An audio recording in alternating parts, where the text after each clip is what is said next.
Okay, so we're going to be replacing today the RO water supply filters. And that's the shutoff valve, which I've just turned off. That's the inline filter. That's the pressure tank. And then these are the three filters here. So today we're only going to be changing two filters, the carbon cartridge filter and the sediment filter. So like I said before, the first thing we're going to do is we're going to go ahead and shut off the RO water supply, which I've done right here. Okay, so then the next thing we're going to do is we're going to come up and we're going to go to this pressure tank and we're going to shut off the pressure so that when we open up the line, it doesn't continue to blow the pressure out and we can preserve the pressure. So just come up here, turn that to that position, and that's all you need to do for the moment. We're going to go to an outlet and we're going to relieve the pressure in the lines next.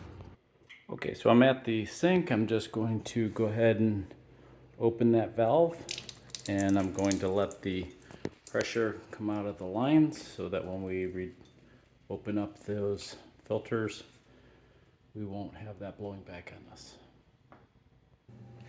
Okay, so now we're relieved the pressure in the lines. We're just going to be changing the pre-filter here and the post filter. The membrane has already been changed a couple months ago, so it only needs to be changed, I believe, every year. So I've loosened these up just for sake of taking the video. And if we pull that down, you'll see that we have the blue pre-filter. I'm just going to lay that down into the bucket here, and it's pretty easy to follow. They're all completely different filters with different colors, so we'll go ahead and put the blue pre-filter back in. Make sure it's snug, hard to hold. Sorry about that, just hard to do everything with one hand. Put that back on there.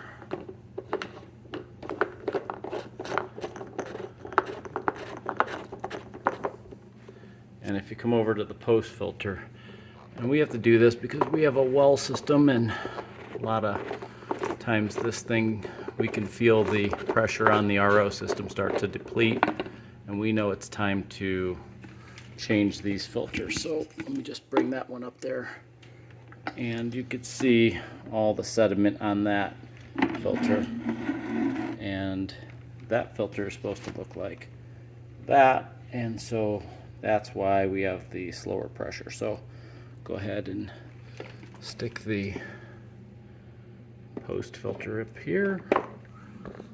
One sec.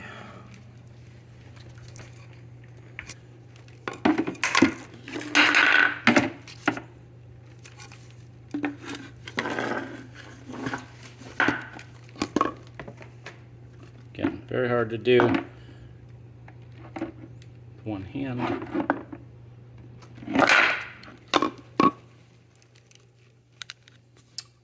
One thing to pay attention to too is this O-ring. Make sure when you set these filters back in here that O-ring is back where it belongs. Otherwise, you'll have a massive leak. So you can just drop that back in there. Put this up in here.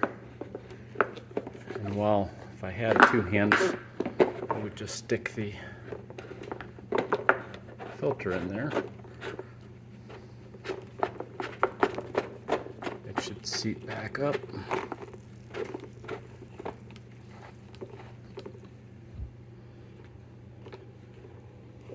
Okay, and we have this little wrench here. Go ahead and snug those a quarter turn. Don't over tighten them or you'll break.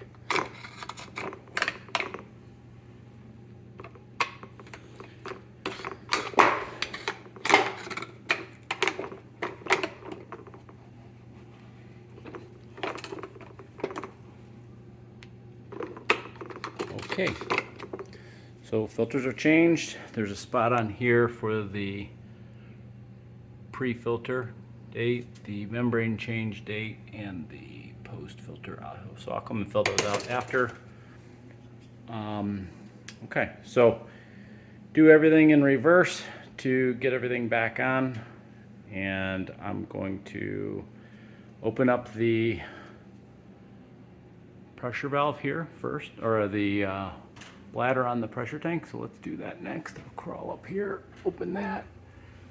You should hear water start to go to the lines, and then I'm going to come back to open up the valve here.